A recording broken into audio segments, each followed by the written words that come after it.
on things is not possible, and we can see that in other countries where people are now beginning to experiment with releasing some of the measures of it to see what happens. But I mean,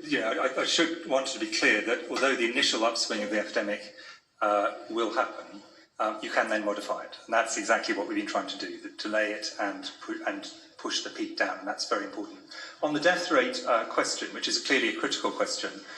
when we started out, and when you look at SAGE documents, what you'll see is when we started out this epidemic, we had very, very wide uncertainty around what the death rate was, where the upper bounds were really quite high,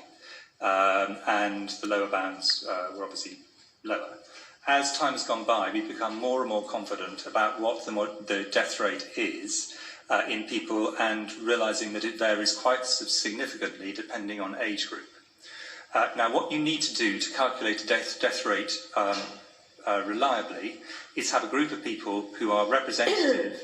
where you can follow them from the very beginning to the very end, and where they represent the whole spectrum of disease.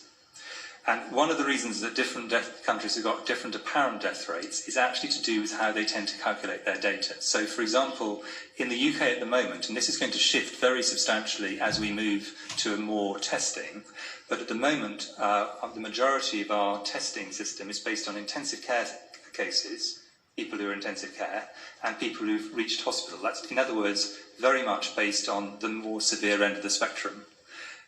Unsurprisingly, we would expect a higher proportion of those people, because we've essentially selected the most severe